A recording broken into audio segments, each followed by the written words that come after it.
tanto la posibilidad de que se desintegre el material en la cavidad bucal es muy alta. Eso implica varios hechos, ¿no es cierto? Implica el hecho de que la restauración que estoy colocando no va a durar, y obviamente no va a durar porque el material, al estar expuesto, quiere decir que no ha habido alguno de los procedimientos, no ha estado correctamente realizado. Entonces ahí sí tengo la posibilidad de generar una gran falla. Esas fallas se notan mucho en el espesor de película. Como les había dicho, el espesor de película tiene que ser de 25 a 35 micrones, de 20 a 40 micrones, más o menos 5 micrones. No involucra, salvo esta sea una pregunta de examen donde con exactitud se tenga que responder. Pero nosotros no vamos a ver 5 micrones con el ojo, así que lo que sí necesito saber es que este espesor tiene que ser mínimo para que el cemento funcione. Recuerden que hemos dicho que todos los materiales que son para fijación, para la acción de fijar, de cementar como tal, tienen que tener espesores de capa muy pequeños, muy delgados, deben ser espesores muy finos. Entonces eso nos da la posibilidad de tener una capa que ayude a la cementación. En este caso, además de la traba mecánica que se pueda producir, aquí también se involucra el tema de la adhesión, ¿sí? Ya estamos entrando en un campo en el que la adhesión viene siendo fundamental para poder trabajar estos materiales. La biocompatibilidad es otra de sus propiedades, y la biocompatibilidad se puede interpretar desde varios puntos de vista. Primero, saben ustedes que un material biocompatible es aquel material que no daña a la vida de la célula, por lo tanto es compatible con la vida de la célula. Esto es posible gracias a lo que hemos mencionado hace un momento, el tamaño de la molécula, que puede ir de 25.000 a 50.000 en el tamaño molécula, o que puede depender del pH. Como el pH es muy ácido, ¿no es cierto?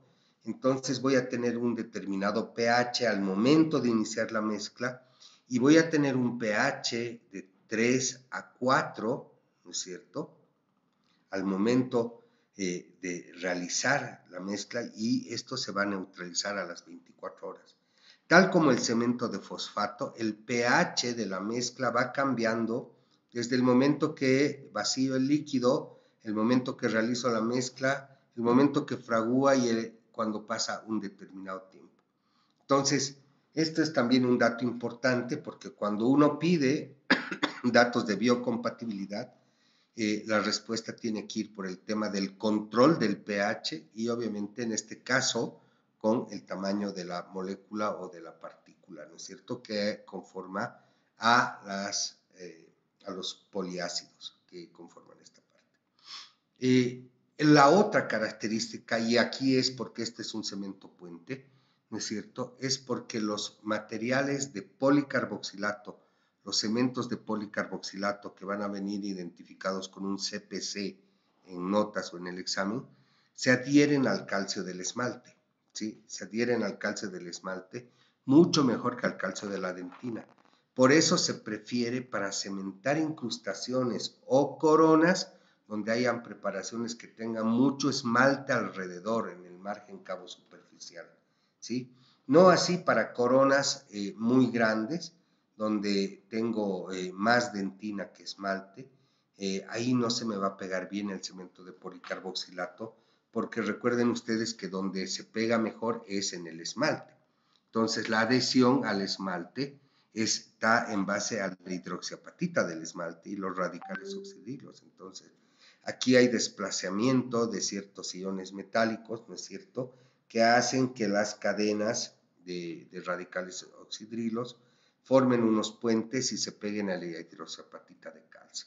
Entonces, muy importante entender que la adhesión del cemento de policarboxilato es la adhesión a, en este caso, el esmalte, básicamente. Y eso determina el tipo de restauración que puedo hacer. Luego viene algo muy sencillo en el protocolo, que es la preparación de la mezcla. Obviamente se utiliza una tableta de vidrio, vienen con su gotero, el frasco del polvo. Debe ser de 30 segundos la mezcla, enérgica, amplia, ¿no es cierto? Tiene un tiempo de trabajo de 2,5 a 3,5 minutos y un tiempo de fraguado de 5 a 8 minutos. ¿Qué quiere decir esto? Quiere decir que tenemos el tiempo suficiente como para mezclar. Pero existen, ¿sí? Existen datos específicos igual. ¿Qué ocurre si yo avanzo mucho tiempo mezclando? Es decir, si el tiempo de mezcla es prolongado, ¿no es cierto? Si ese tiempo de mezcla es prolongado, entonces va a generar ciertos cambios. El cemento se debe usar antes de la pérdida de brillo superficial. Quiere decir que cuando yo mezclo, ¿sí?, el material, se va a formar una capa brillosa superficial. El material es útil para hacer cementación mientras esta capa brillosa está presente. Si el material se vuelve opaco, quiere decir que la reacción química ha comenzado y al momento de que esa reacción química comience, ¿sí?, ya no se va a adherir adecuadamente a la estructura dentaria. Por lo tanto, tengo que, obviamente, cambiar y hacer una nueva preparación de material. Cuando el producto pierde brillo, va a pasar por un estado elástico en el que se van a formar pequeños filamentos como una tela de araña al momento de levantar la mezcla. Ahí, peor todavía, no debiéramos colocar, ni siquiera intentar colocar el material para comprimir y hacer que esto encaje adecuadamente. Recuerden que en todos los cementos, la fluidez con la que entra el cemento es la que es proporcional a la fuerza que el dentista tiene que hacer para asentar el material de restauración. O sea, mientras más fluida esté la mezcla, es decir, mientras no haya completado un proceso de endurecimiento, de polimerización, entonces yo voy a poder ajustar adecuadamente estos materiales cuando esté haciendo el procedimiento de cementación. Entonces, es muy importante aquí considerar la proporción polvo líquido, porque si la proporción polvo líquido es de mayor cantidad de polvo, no es lo exacto lo que necesito, el mezclar va a ser mucho más difícil. Si la mezcla es muy fluida, muy chirle, entonces voy a mezclar rápidamente, pero no voy a tener resistencia en el material, ¿no? En cambio, en el otro, el tiempo de mezcla, aunque esté en lo correcto, va a parecer prolongado por lo que hacemos. Luego tenemos las propiedades mecánicas, ¿sí? Las propiedades mecánicas tienen que ver con diferentes tipos de resistencia, ¿no es cierto? Resistencia a la tracción transversal, cuando digamos, está sometido a diferentes tipos de fuerzas. Aquí dice que esta resistencia a la tracción transversal es un poco mayor que los fosfatos de zinc. Entonces, vale la pena hacer un cuadro y intentar entender cuáles son los valores de resistencia, ¿sí?, traccional o a la compresión de los materiales. Por ejemplo, la resistencia a la compresión del policarboxilato está entre los 55 y 65 megapascales, ¿sí? No es tan rígido como el cemento de fosfato de zinc, pero tampoco es tan frágil, ¿no es cierto? Y obviamente cuando estos materiales se usan para cementar y no se limpian adecuadamente y en el tiempo suficiente para limpiar, entonces obviamente ahí devienen ciertos problemitas al momento de retirar los excesos de policarboxilato que endurecen y se hacen muy difíciles de retirar de las estructuras de la boca. Entonces nosotros tenemos algunas otras características, ¿no es cierto?, dentro de estas propiedades que tienen que ver con resistencia a la compresión, con la insolubilidad en fluidos orales, con la posibilidad de tener varios colores o más de un color para poder trabajar con este material, con el hecho de que resultase fácil la manipulación, no debería ser difícil, es algo que comúnmente hace cualquier dentista o cualquier persona que pueda o tenga posibilidad o necesidad de mezclar un polvo con un líquido. Y obviamente tiene una vida útil de almacenamiento, o sea, la vida útil del material es súper larga. Eso quiere decir que me va a durar muchísimo, muchísimo tiempo, ¿sí? Todo esto, que son obviamente características del material, también tienen que ver con los tiempos, ¿no es cierto?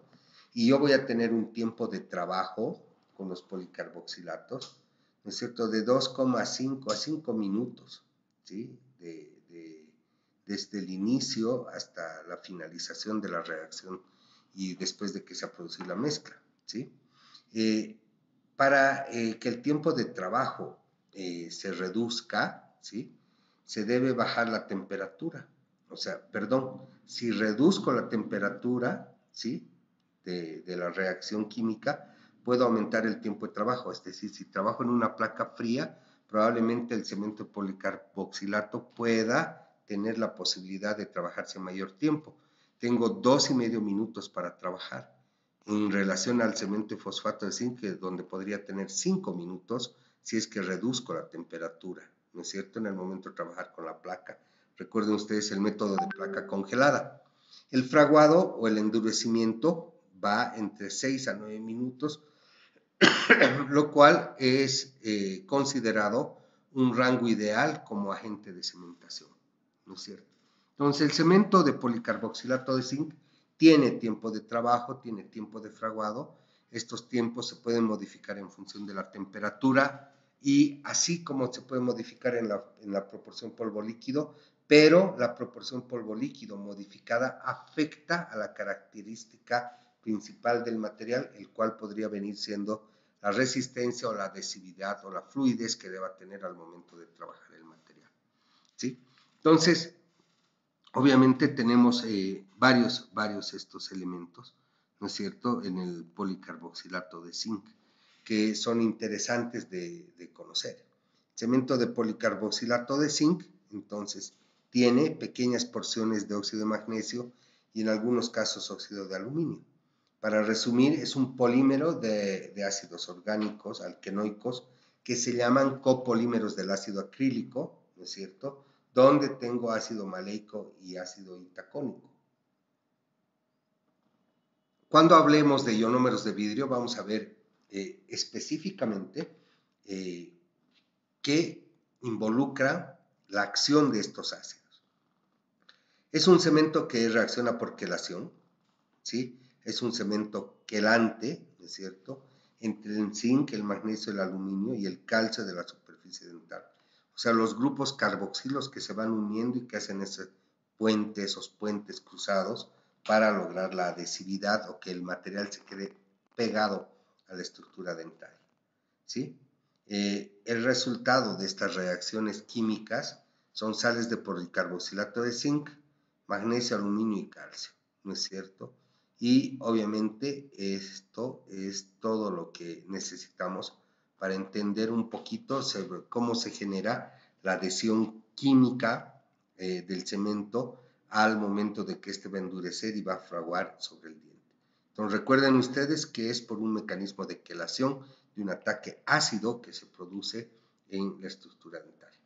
Estos materiales son muy difíciles de retirar cuando se los deja fraguar, entonces necesito cementar la restauración e inmediatamente se debería limpiar, ¿no es cierto? Porque se supone que una capa, esto que ustedes ven en rojo, se supone que esa es la capa de cementación que debería estar por debajo de la estructura dentaria, ¿no es cierto?, por debajo de la corona, y que obviamente esto sería suficiente para retener una corona, por ejemplo. Ahora, recuerden que si esta corona está menos tallada y hay más estructura de esmalte, es mucho mejor el resultado que cuando realmente está en dentina. ¿Ok?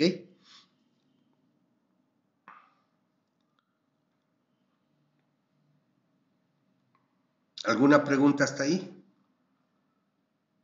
Doctor, buenas tardes. ¿Podría repetir lo último, por favor? Se me entrecortó de la Ya. capa.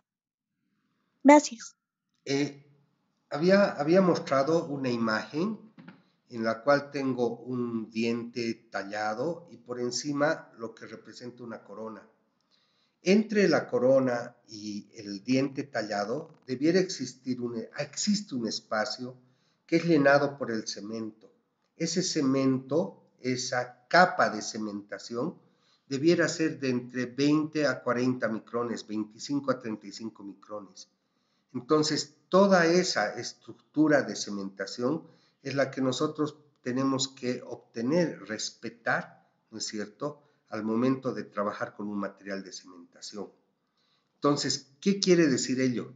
Quiere decir que la capa o el espesor de capa es tan delgadito que si yo tengo un espesor de capa más grueso porque el material va a, de alguna manera, equilibrar errores en la preparación de los productos, entonces a mí me va a resultar una capa más gruesa, la cual no es lo mejor, no es lo mejor que existe una capa gruesa.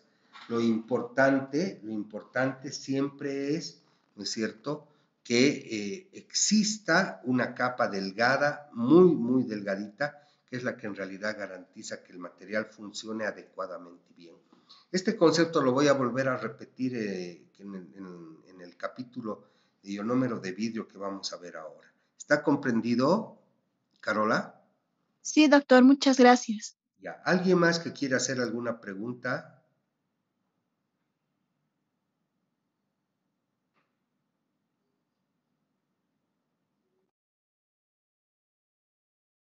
Voy a cambiar la presentación. Un minuto, por favor.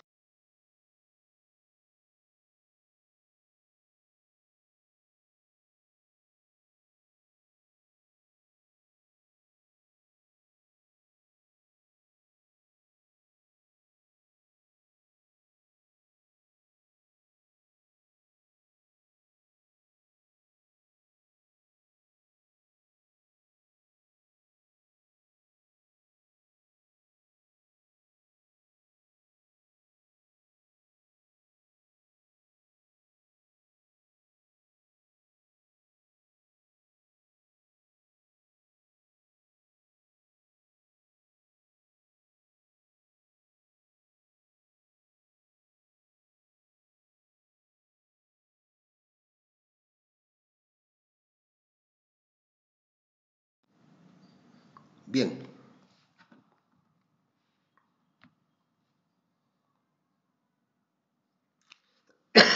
Nosotros hemos visto, ¿sí se me escucha?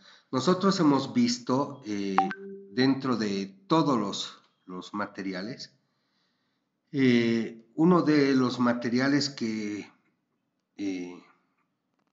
a mi modo de ver y con la anterior presentación, pueden identificarse como, quién sabe, los materiales más útiles hoy día en la odontología y probablemente los más modernos.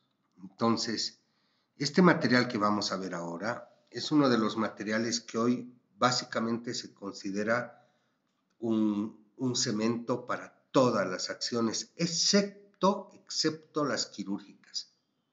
Entonces, nos ayuda muchísimo este material porque realmente es parte del armamentario de toda clínica en este momento en odontología. Es un material tan especial que es motivo de cientos de investigaciones, ¿sí? Y obviamente al momento de tener todas estas investigaciones, nosotros sabemos que tenemos las posibilidades de siempre estudiar más. Para repasar, les había dicho que siempre un cemento es la mezcla de una base con un ácido. Esa mezcla, y hasta en la definición, a nosotros nos va a indicar el resultado final, que es un cemento. El cemento como tal tiene varias acciones, pero por consenso se ha determinado llamarle cemento.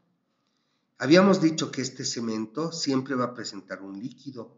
En este caso, el líquido puede ser el ácido fosfórico o el ácido poliacrílico. Habíamos visto que sin ser ácidos, un líquido que se comporta como tal es el eugenol. Entonces, ahora nos toca mezclar el ácido fosfórico o el ácido poliacrílico con un tipo de material que en este caso es un polvo. Y la mezcla del polvo con el líquido de estos líquidos con el óxido de zinc o vidrio aluminio silicato FAS o partículas de vidrio, me va a generar los diferentes tipos de cementos que voy a poder conseguir. Por ejemplo, el ácido fosfórico con el óxido de zinc me va a dar un cemento de fosfato. Ese cemento de fosfato puede ser de diferentes marcas, pero todos van a ser ácido fosfórico con óxido de zinc. Si yo tengo ácido fosfórico con un vidrio, ¿sí? Entonces me va a dar un cemento de silicato. Y les he explicado que el cemento de silicato ya no se utiliza más, por lo tanto ni siquiera existe marca.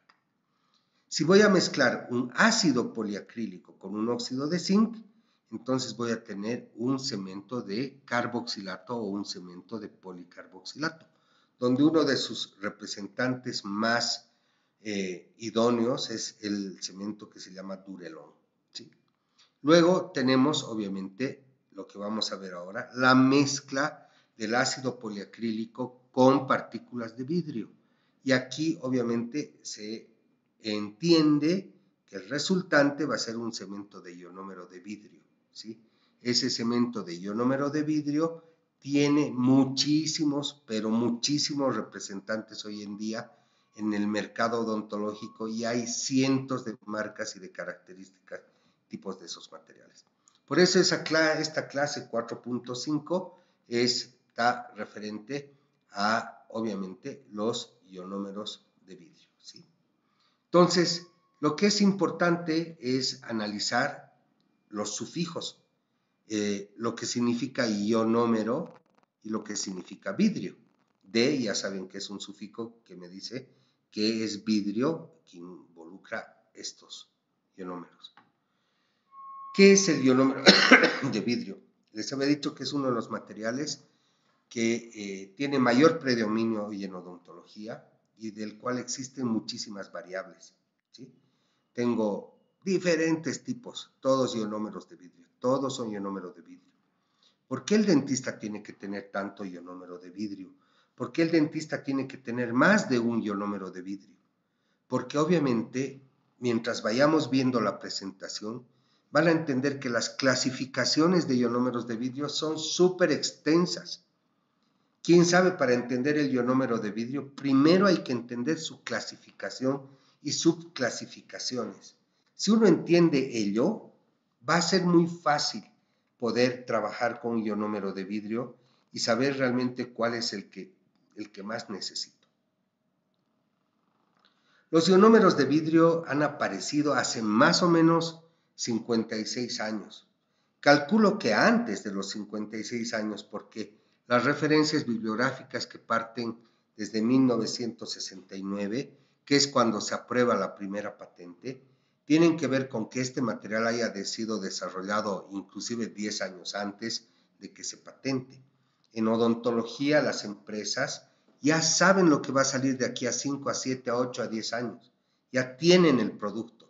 Tal vez lo único que hacen es un estudio, un relevamiento de campo donde digan dónde se puede aplicar mejor ese producto, en qué regiones lo van a comprar, dónde va a ser más aceptado o no. Por eso es tan importante este material, porque este material, entendiéndolo universalmente cómo se emplea, es realmente un material increíblemente bueno y que obviamente es muy delicado de ser trabajado y tiene que entenderse bien la forma de su trabajo. Entonces habíamos dicho que en su evolución este material ha partido con su primera patente que viene en 1969. De 1969 han habido ya varios intentos por modificarlo. Se ha modificado estructura química, se ha modificado tamaño de partículas, se ha modificado seguramente la solución ácida, se han modificado varias cosas. Pero este primer material, que se desarrolla antes del 69, pero su patente históricamente refiere a la aparición como el año 1969, lanza al mercado su primera generación en 1975 con el nombre de ASPA. O sea que el otro nombre al cual se puede referir un ionómero de vidrio es ASPA. ¿Y qué significa ASPA? Significa aluminio silicato poliacrílico, ¿sí? Aluminio silicato poliacrílico. A partir del año 75, y fíjense que ya desde 1980, 82, o sea, estamos hablando hace 42 años, ¿sí? Empiezan a aparecer ya generaciones de materiales que básicamente, si me guío por los nombres y por las marcas, estos no han ido cambiando. Aparece el año 85 la posibilidad de juntar un ionómero de vidrio con plata, y eso se llaman CERMETs, o cementos de ionómero de vidrio reforzados con partículas metálicas, donde aquí se pone limadura de plata. Por supuesto que el material se vuelve oscuro, se vuelve negro, y obviamente se utiliza para algunos casos que vamos a ver, uno en específico, para que ustedes entiendan y vean dónde se puede usar. Luego vienen algunos ionómeros híbridos, la aparición de los sistemas adhesivos y la mezcla de polímeros con los materiales. Es un boom en la odontología, es un boom químico, porque los ingenieros químicos que producen esto logran obtener de ambos dos materiales que se unen los mejores resultados. Entonces, nosotros no tenemos en nuestro medio posibilidad de hacer un análisis segmentado de parte por parte para saber dónde podríamos nosotros generar variaciones, porque esto es realmente una maravilla de la ingeniería química. Luego vienen los de alta densidad, el 95, que son productos que ya estos se utilizan para el sector posterior. Aquí cambia de nuevo la odontología, porque la casa Fuji, ¿sí? Y la casa 3M SP generan unos productos, y empieza aquí otro tipo de visión en la odontología, el cual es hacer técnica restauradora traumática en base a ionómeros de vidrio. La técnica TRA, que van a ver ustedes en salud pública, que van a ver ustedes en odontología social, que van a ver en operatoria probablemente, es una técnica que se refiere al retiro de tejido enfermo de la boca de los pacientes, o sea, a la eliminación de caries por medios únicamente manuales, cucharetas en este caso específicamente, para después colocar directamente estos cementos y así salvar de la extracción a pacientes que tienen posibilidad de extraerse los dientes muy temprana edad, porque estos no han sido atendidos de manera adecuada o porque hay muchas carencias en la zona de donde vive la gente. En países muy pobres esto ha tenido una altísima influencia. Después viene el Ketaxen Micro, ¿sí? Aquí ustedes están viendo varias características. O Easy Mix es ya un ionómero de fácil mezclado, ¿no? Este ionómero de fácil mezclado implica que cuando yo lo pueda unir entre polvo y líquido, las partículas que se disuelvan en el líquido lo hagan casi sin esfuerzo. Entonces, es muy difícil diagramar o explicar esto, porque en realidad lo importante es probar y hacer. Y probar un ionómero para molares, un ionómero de cementación acelerada o facilitada, digamos, para entender y sentir esa sensación de fuerza que uno tiene que hacer al mezclar un producto, y de no fuerza cuando mezcla un producto Easy Mix, o sea, de fácil mezcla, ¿sí? Aparecen después el 2007 los clickers, y el clicker es básicamente una ionoresina, es un ionómero con resina. Ahí está el Ketaken 100, que es un cemento que se impulsa a través de una jeringa, y esto sale a través de un émbolo que mezcla los materiales y que nos puede ayudar a tener un material dosificado y perfectamente dosificado, porque ya la mezcla está calibrada desde fábrica. Entonces no tendría mayor problema y los tiempos se me tendrían que cumplir, pero perfectamente, ¿sí? El 2016, y este es el último cemento, el 2016 sale un cemento que se llama Universal. Esto quiere decir que se une a varias cosas, que no necesita trabajarse como se trabajaban los anteriores y que puede ser utilizado adelante, atrás o para un sinfín de usos, ¿sí? Entonces, por eso se denomina Ketak Universal, a ese producto, o sea, cementos de ionómero de vidrio universales. Y he puesto el 2016, a pesar de que nuestro medio está entrando recién.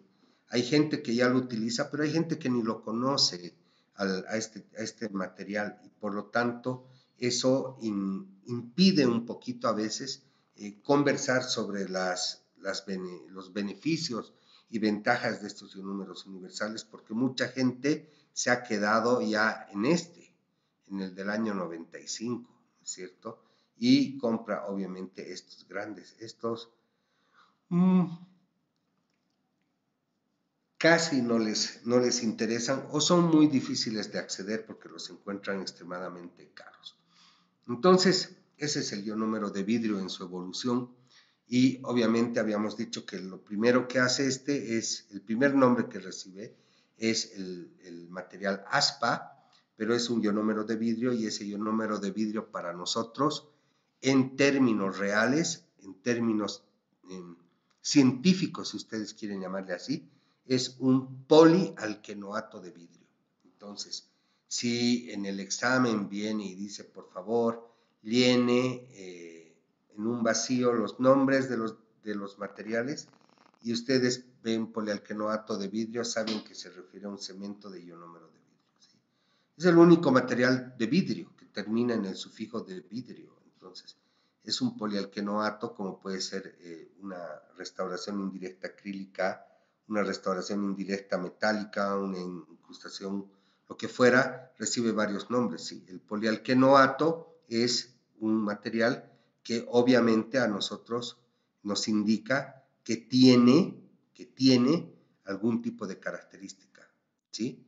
Poli, varios, alquenoato, alquenos. ¿Sí? Entonces, vidrio, partículas de vidrio.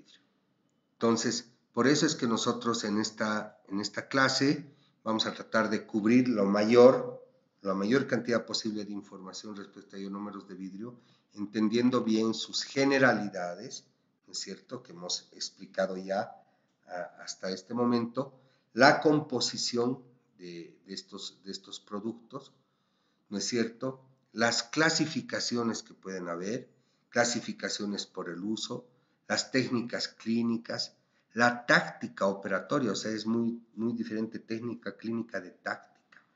La táctica que se debe seguir es el protocolo que uno debe seguir al momento de limpiar el sustrato, preparar el sustrato, mezclar el material, colocarlo en la cavidad, protegerlo y terminar la restauración. Entonces, obviamente, nos quedaríamos extremadamente cortos si solamente enseñaría a mezclar el ionúmero de vidrio y colocarlo en la cavidad. Todos estos elementos son parte importantísima de los cementos más convencionales o los más tradicionales. Entonces, queda para ustedes el hecho de entender que los ionómeros de vidrio se deben estudiar a profundidad, se deben trabajar de la manera más completa posible para poder entender.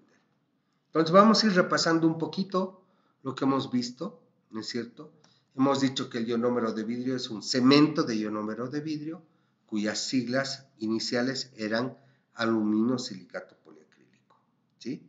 Estos productos nacen con una patente el año 69, McLean determina su uso el año 70 y lo reporta, pero se atribuyen muchos a Wilson y Kent como creadores del cemento de ionómero de vidrio.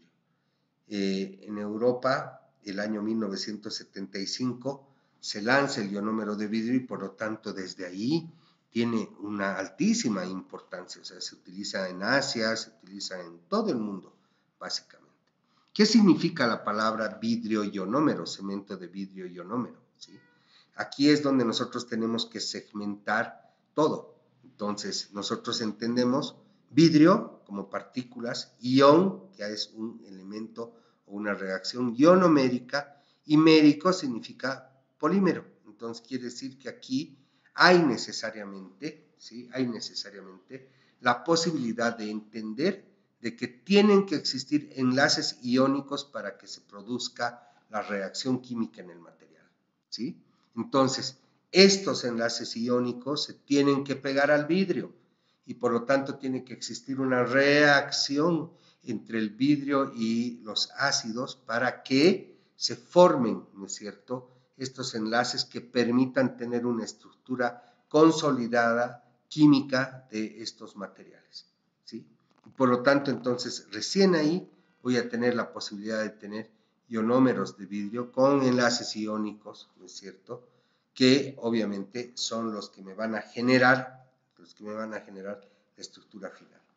Entonces, ¿qué es lo que tienen? Sílice, polvos de aluminio, silicato de calcio, ¿no es cierto?, junto a soluciones de homopolímeros y copolímeros del ácido acrílico.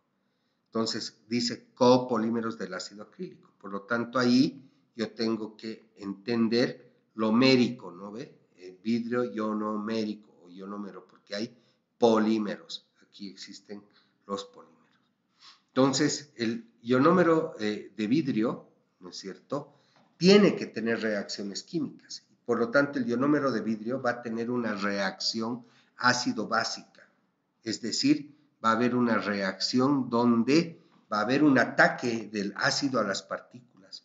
Eso va a generar un proceso de reacción química que se llama proceso de fraguado o del endurecimiento propio como tal, ¿sí?, lo cual va a llevar un determinado tiempo, porque hemos hablado de tiempos y de proporciones. Se supone que si estoy mezclando, estoy proporcionando bien. Si he proporcionado bien, se va a generar esa reacción ácido-básica, va a haber el proceso de fraguado, ¿no es cierto?, y eso va a tener un periodo de tiempo que tiene que ser clínicamente aceptable y además repetible. Quiere decir que todas las veces que yo mezcle ionómero de vidrio aquí, en el oriente, en la China, donde sea, los tiempos que da el fabricante deben prácticamente ser siempre los mismos, ¿no es cierto? Entonces, a partir de esto, ¿sí?, de ese periodo de tiempo que para nosotros se llama un periodo de tiempo clínicamente aceptable y repetible, es cuando nosotros tenemos ya la posibilidad de entender las divisiones o subdivisiones que sufren nuestros materiales de restauración. Entonces, ahí tengo un cemento ionómero de vidrio, ¿no es cierto?, que va a tener un tipo de reacción. Pero estos ionómeros de vidrio también reaccionan con resinas. Y el cemento de ionómero de vidrio, entonces, puede ser el convencional o puede ser un ionómero de vidrio modificado con resina. Aquí ya estamos entrando a otro tema. Aquí estamos ya incorporando temas de volverlo realmente polimerizable al ionómero. Entonces, una parte de estos pueden ser convencionales, pero hay otra parte que están modificados con resinas. Y al ser modificados con resinas, ¿no es cierto?, obviamente nosotros vamos a darle un nombre y una clasificación a esos. Entonces, los cementos de ionómero de vidrio con resina modificada con poliácidos reciben el nombre de compómeros, ¿sí? Reciben el nombre de compómeros. Entonces, estos compómeros, ¿no es cierto?, son algunos de los nombres comerciales con los cuales han ido saliendo materiales de restauración.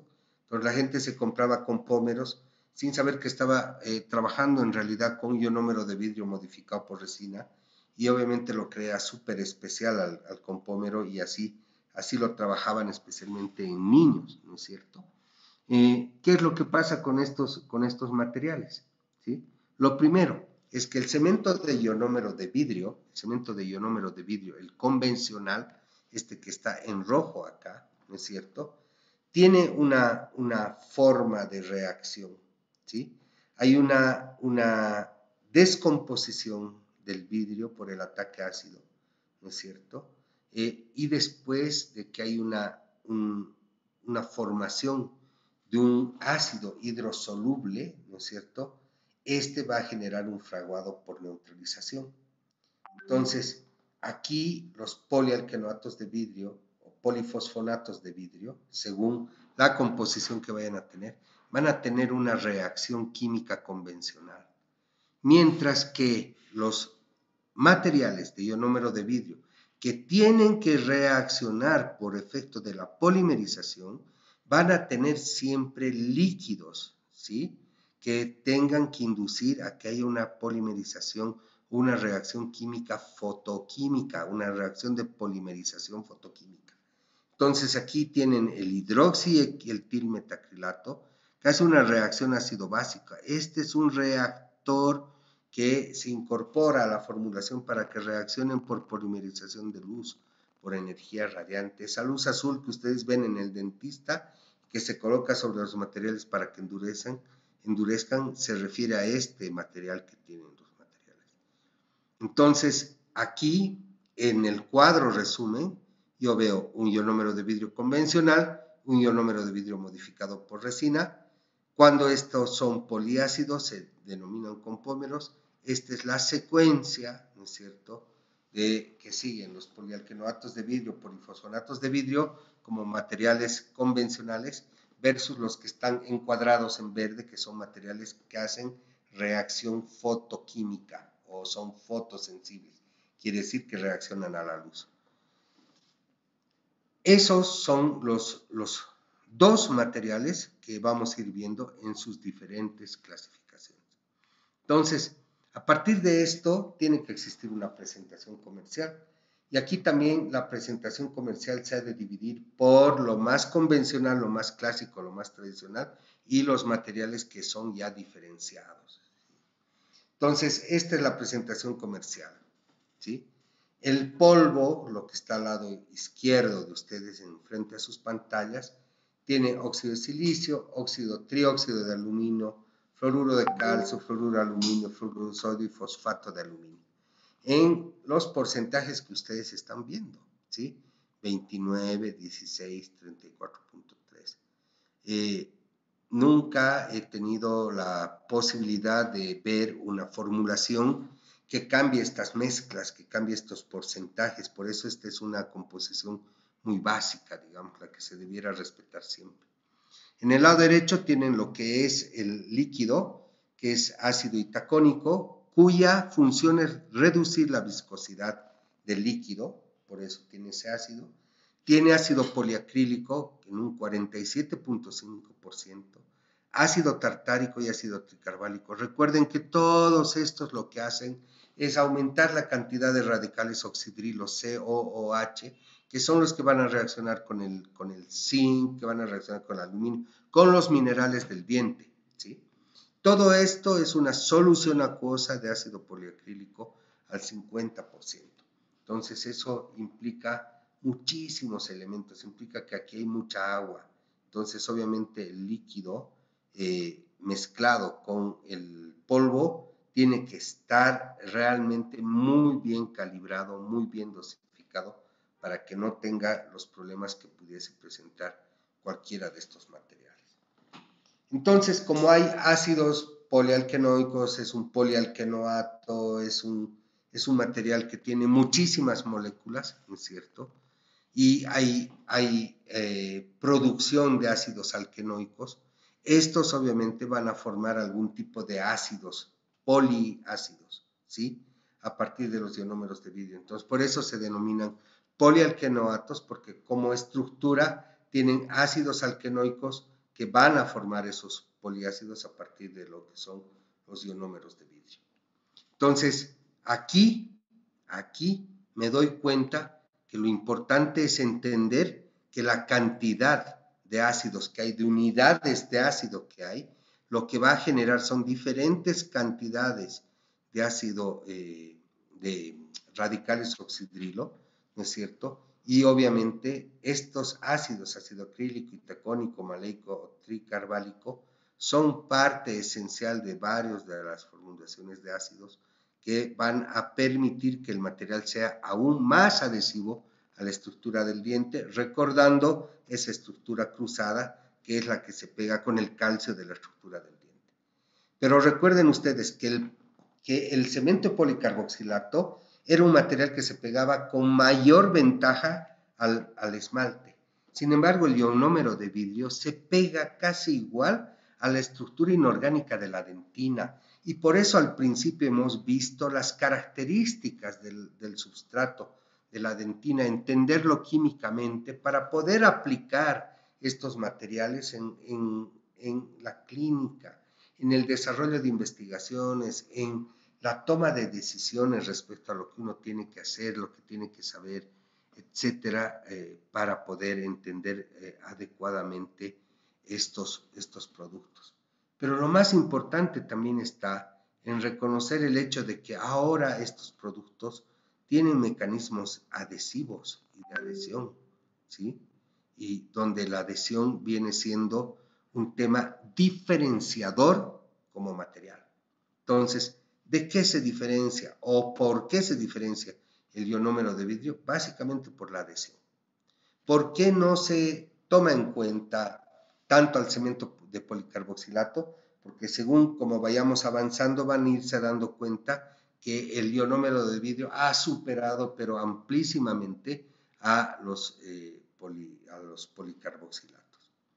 Y que la adhesión, ¿no es cierto? La adhesión viene siendo el elemento que vincula al diente con el material.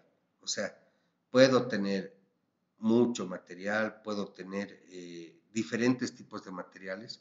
Lo que yo tengo que lograr es entender también al diente para saber cuál de esos materiales es el que mejor le va a beneficiar. Entonces ahí yo ya puedo entender básicamente que los tejidos duros del diente son absolutamente importantes para generar mecanismos de adhesión a los dientes y poderlos restaurar de manera adecuada. Pero no se olviden que aquí empieza a tomar forma el hecho de poder prever el no desgastar más tejido dentario del que necesitamos. Porque para que yo tenga posibilidad de adherirme necesito diente, necesito mucho diente. Entonces, por eso ahora la filosofía es tratar de salvar las piezas dentarias tanto como se pueda y evitar su extracción, porque si extraigo y no hay diente, no hay donde pueda aplicar o donde pueda aprovechar el desempeño de estos materiales como tal, ¿sí? Entonces, estos materiales se adhieren químicamente a los dientes y por eso su formación química y su estructura debe ser especial al momento de considerar los materiales. ¿Alguna pregunta hasta acá?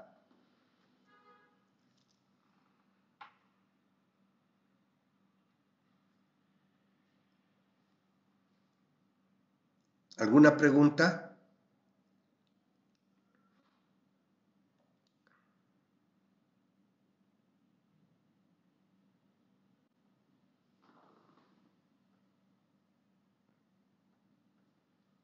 Bien, entonces, aquí si este material logra adhesión, quiere decir que esa adhesión obviamente tiene que tener una estructura química, ¿no es cierto? Y esa estructura química es la de las partículas de vidrio que se van a pegar a las diversas condiciones que puede presentar el esmalte o la dentina. En realidad presentan sales y fosfatos, por ejemplo, el calcio, el aluminio, el flúor, que son parte integrante de la estructura adamantina y que obviamente te han pagado recién al momento de que estos se pegan, ¿sí? Estos productos van a generar unos puentes que se ven acá, estos puentes, estas cadenas, van a generar el mecanismo por el cual estos materiales son capaces de reaccionar con la hidroxiapatita del diente. Entonces se pegan íntimamente, están pegados de una manera tal que es muy difícil después separar. Entonces hay ya una estructura adhesiva íntima, una estructura de compartir, ¿no es cierto?, estos enlaces, estos elementos de forma tan íntima, químicamente tan íntima, que ya básicamente conforman una sola estructura muchas veces, el material de restauración, el diente en su estructura adamantina o dentinaria como tal. Entonces son muy, muy importantes. Al momento de pegar el material a la estructura dentaria, por supuesto que lo que tengo que entender muy bien es el substrato al cual me voy a pegar. Tengo que entender perfectamente bien, ¿no es cierto?, que químicamente estos materiales van a reaccionar con los substratos dentarios. Y esos substratos dentarios, ¿no es cierto?, esos substratos dentarios son los que me van a posibilitar el hecho de que haya una difusión iónica en esta estructura, ¿sí? Esa adhesión está basada en un mecanismo de difusión iónica. Entonces quiere decir que hay un proceso de intercambio iónico, por eso se llama ionómero de vidrio. Por eso se llama ionómero de vidrio, ese proceso de intercambio iónico entre grupos carboxílicos del ácido polialquenoico y el calcio de la hidroxiapatita, ¿no es cierto?, generan precipitaciones de estructuras cristalinas de fosfato de calcio y polialquenoatos. Entonces son polialquenoatos los que se van a ir formando. Hay un precipitado por el intercambio iónico. Fíjense qué interesante y qué bonito, porque este es un elemento que diferencia pues a los materiales. Ningún otro material genera este tipo de reacción química ni se puede pegar en esta forma a la estructura dentaria. Y más aún, si yo logro entender bien la estructura dentaria, ¿no es cierto? Si logro entenderla bien desde el punto de vista histoquímico, la química del diente, puedo lograr entender, interpretar, analizar, discutir, diagramar, ¿sí?, la forma en que estos materiales se pegan a la estructura dentaria. Entonces, la adhesión química al diente se da pues por enlaces moleculares. Estamos hablando de unas adhesiones específicas muy íntimas entre el calcio y el ionómero de vidrio, ¿no?, entre el calcio del dentino del esmalte y el ionómero de vidrio como tal. Entonces, este proceso, además, cuando ya se pega el producto al diente, ya entran otros factores que deben ser analizados. El mismo mecanismo de reacción del cemento en el diente antes de que endurezca, que se genera por un proceso de gelificación. Ese proceso de gelificación que ha de permitir, ¿no es cierto?, que yo tenga un protocolo de trabajo cuando este material se está pegando al diente. Como la reacción es larga, o sea, dura poco tiempo, pero es larga porque estos mecanismos de unión se van presentando de a poco, ¿no es cierto? Este ionómero de vidrio, una vez que ha sido colocado al diente, va a tener más de una fase de trabajo, ¿sí? Y en esa primera fase se va a formar un gel de carboxilato de calcio. Aquí nosotros reconocemos al tema como la formación de un poliacrilato cálcico, ¿sí? Esta primera fase de la formación de este gel es una fase débil del material y por eso en esta fase débil nosotros debemos proteger a la restauración contra la excesiva humedad superficial. Es decir, voy a colocar el material dentro de una cavidad, voy a rellenar una cavidad con este material, voy a obturar una pieza dentaria e inmediatamente encuentre que este proceso de gelificación se ha iniciado, voy a llegar a la primera fase donde esa formación de un gel de carboxilato de calcio requiere que yo proteja a la restauración contra la excesiva humedad superficial, o sea, que lo que haya de humedad en el medio ambiente bucal no se involucre dentro de la reacción química. Para eso utilizo barnices protectores, ¿sí?, elementos que se llaman de glaseado, ¿sí?, como este Vitremer Gloss, por ejemplo, que son elementos químicos que nada más generan una capa de protección contra la excesiva humedad superficial. O sea, que puede ser de entrada o de salida ya de estos productos, ¿no es cierto? Y obviamente después de que hay la formación de un gel de carboxilato de calcio en la primera fase, viene una segunda fase donde hay una estabilización de la unión adhesiva. Esta estabilización y unión del material a la estructura dentaria, ¿no es cierto?, ya se podría utilizar el término ha madurado, se ha concretado y por lo tanto ya queda pegado el material a la estructura mineral del diente. Por lo tanto, esos carbonatos, esos carboxilatos están unidos y están encadenados junto al calcio, al aluminio, a los diferentes componentes del diente, ¿no es cierto? Y aquí tengo que hacer que el producto, que el material que he colocado, ya no se proteja únicamente de, ¿sí?, embeberse en humedad, sino de desecarse, de que salga el agua de la reacción química hacia afuera y este producto sufra un proceso de desecación. Para eso sirven esos barnices que glasean la superficie y que prácticamente trabajan como una zona impermeable. ¿Hasta ahí se ha entendido?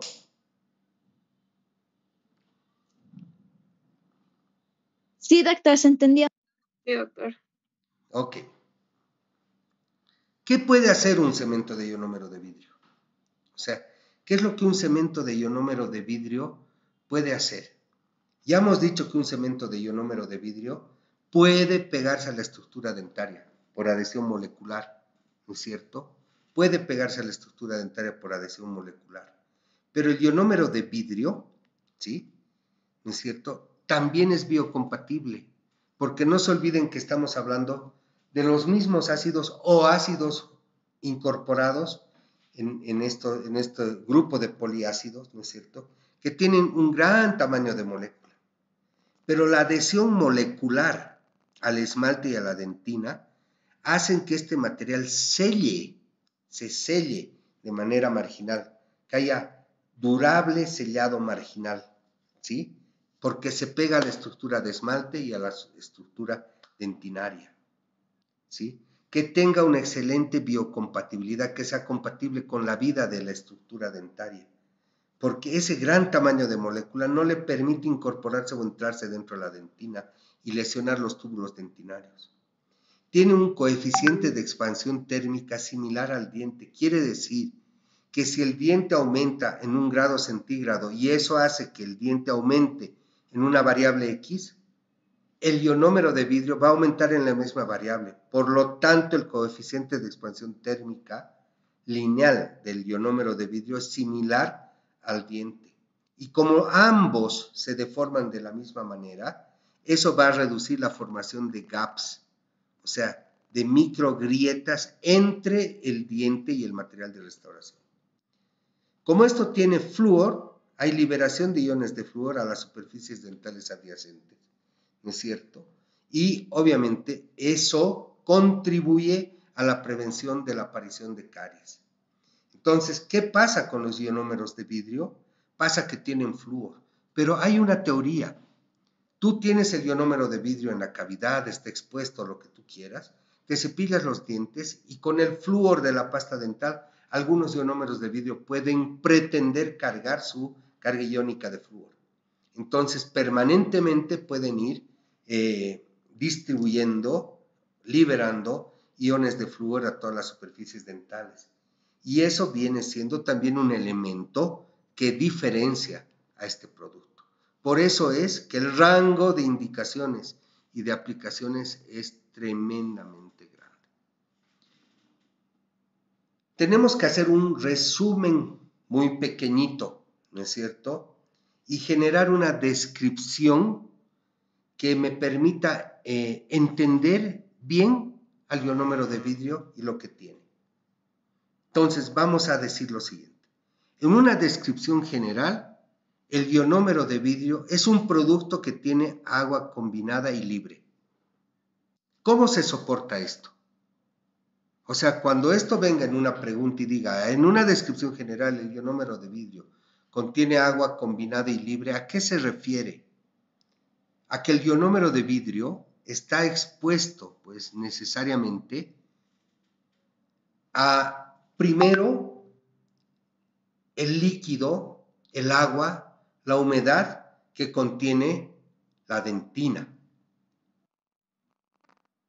Pero además, como es un material, ¿sí?, un sistema de base acuosa, este ionómero de vidrio está mezclado en una solución prácticamente al 50% de ácidos con agua, con líquido. Y por lo tanto el ionómero de vidrio tiene que contener esa agua, ¿no es cierto? Esta agua es muy importante de considerar, porque hemos visto que el ionómero de vidrio cumple unas fases y que tiene una fase inicial, ¿no es cierto?, donde el ionómero de vidrio podría captar más agua y por lo tanto en esa fase inicial el ionómero de vidrio tiene que ser protegido. ¿Con qué debe ser protegido el ionómero de vidrio? ¿Sí?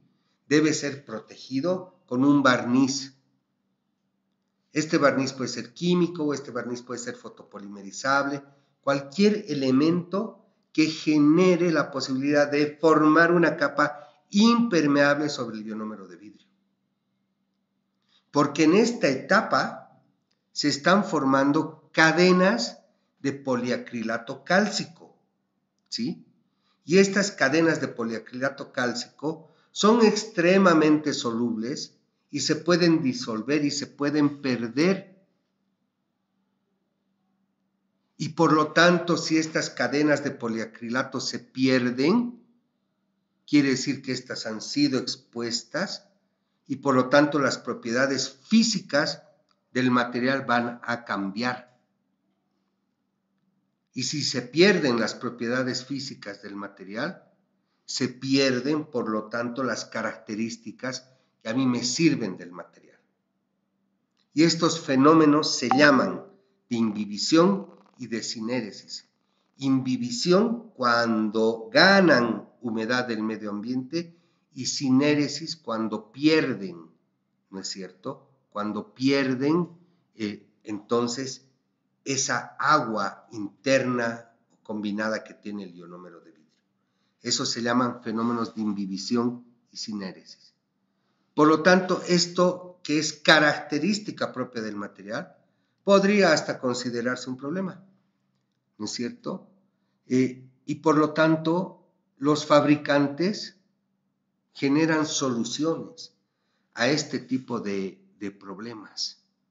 Y para solucionar, ¿sí? Muchos eliminan el exceso de iones de calcio de la superficie de las partículas de vidrio, generando una aceleración en el fraguado del material. ¿Sí?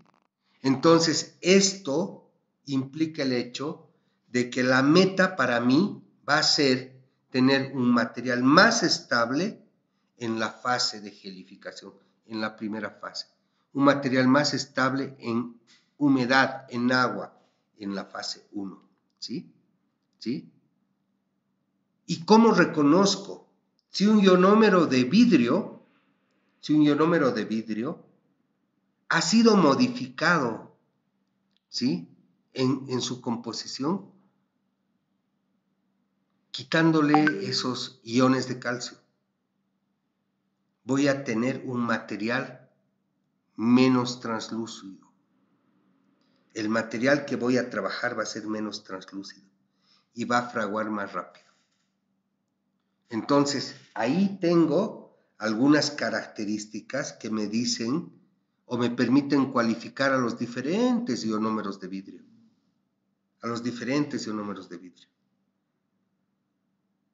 Entonces, si yo hago un relacionamiento acá, si yo tengo un ionómero de vidrio muy translúcido, quiere decir que ese ionómero de vidrio es muy lábil, ¿sí? En su primera fase, en su primera etapa de gelificación a la humedad, y por lo tanto lo tengo que proteger inmediatamente. Entonces, fíjense qué interesante es cuando uno ya empieza a interpretar las características que uno puede ver del material y encuentra los porqués o las razones de por qué esto se produce así.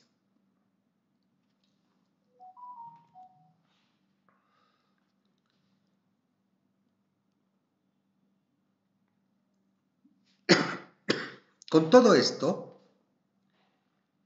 vienen unos ciclos en la boca de nuestros pacientes. Unos ciclos que son absolutamente normales. Se llama el proceso DES-RE, ¿sí? Es un proceso de desmineralización y de remineralización que se va produciendo. Los dientes permanentemente se están desmineralizando. Por eso se indica el cepillado de los dientes. Permanentemente hay un intercambio, hay una salida de fosfatos y de calcio y de todo en la estructura dentaria. ¿Sí? Y obviamente los dientes que sufren este continuo ciclo des-re, ¿no es cierto?, tienen que ser muy bien protegidos. Entonces los dientes en este ciclo cambian su pH y aquellos dientes, aquellas bocas que tienen una elevadísima acidez intraoral, que eso es lo que se produce cuando tú vas a la universidad, te cepillas tus dientes en la mañana, comes en la mañana, al mediodía, te quedas en la facultad en la tarde, pero no te has cepillado los dientes, ¿sí? Tu boca, tu acidez intraoral va a elevarse y por lo tanto esa elevación de la acidez va a generar que el ciclo de desmineralización se cumpla permanentemente. Por eso se pide que los pacientes, ¿no es cierto?, obviamente se cepillen la boca por lo menos 3 veces al día, lo cual haría que el proceso llegue a formar caries. Entonces, este proceso de desmineralización y de remineralización no es un proceso que debe ser ignorado por el paciente, por el dentista, por el estudiante, por el odontólogo en general, el que enseña. Es un proceso que está presente mientras el paciente tenga dientes. Entonces, como hay desmineralización, tiene que haber remineralización, ¿sí? Y cuando la acidez se neutraliza, cuando la acidez de la boca se neutraliza, estos iones que son liberados por el ionómero de vidrio, por ejemplo, ayudan a remineralizar el diente y forman con el diente, ¿sí?, una fluoridroxiapatita, que puede ser un tejido más resistente, un material más resistente a la disolución y probablemente así se ayude a prevenir la caries primaria y secundaria. Fíjense que esos ciclos des-re más el ionómero de vidrio forman dientes mucho más fuertes. Y esos dientes más fuertes, obviamente, son más resistentes a los tipos de caries que pueden existir, primarias o secundarias. Entonces, no se olviden que esa fase de desmineralización y de remineralización, obviamente, es un elemento que se mantiene por las características del material, del ionómero de vidrio, ¿sí? Entonces, el ionómero de vidrio lo que hace, en realidad, es generar una protección contra la caries secundaria a partir de que éste puede eliminar, distribuir, liberar iones de flúor, ¿no es cierto? Y estos se liberan en la estructura dental adyacente y son obtenidos por la estructura dental adyacente, lo que hace o permite que el ionómero de vidrio pueda generar una protección contra la caries secundaria. Luego hemos hablado de los coeficientes de expansión térmica, ¿sí?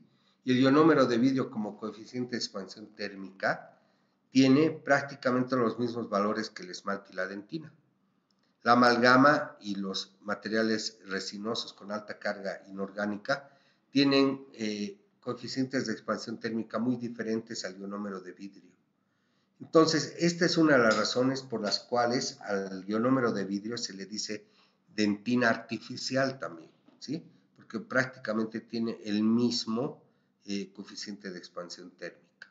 Entonces, como tiene el mismo coeficiente, se supone que cuando el diente recibe una restauración, un material, o está sano, entonces el diente con el material va a tener los mismos grados de distorsión, de dilatarse o contraerse como tal. Y por lo tanto eso ha de permitir que no se formen gaps.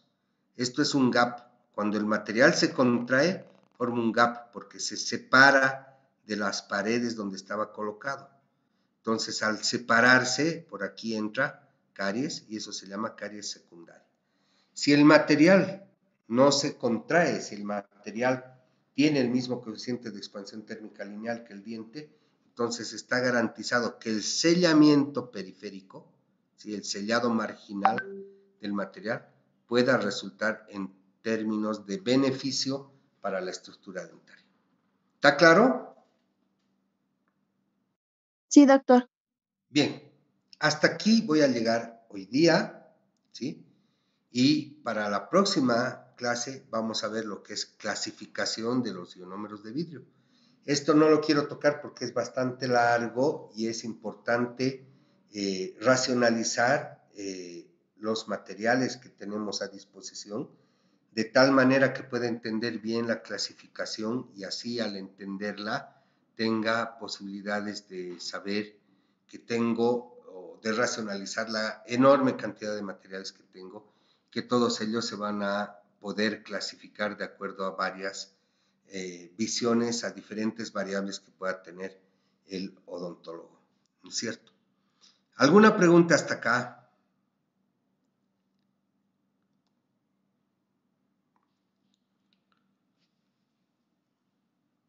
¿Alguien tiene alguna pregunta?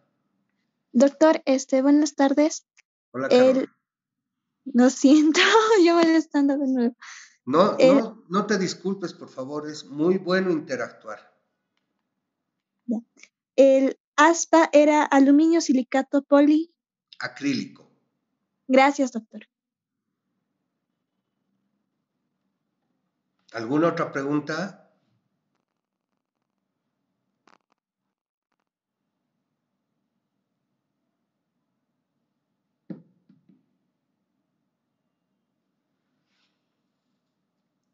¿Ninguna?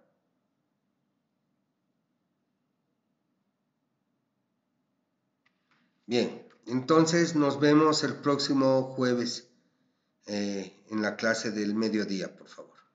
Que tengan buenas tardes. Gracias.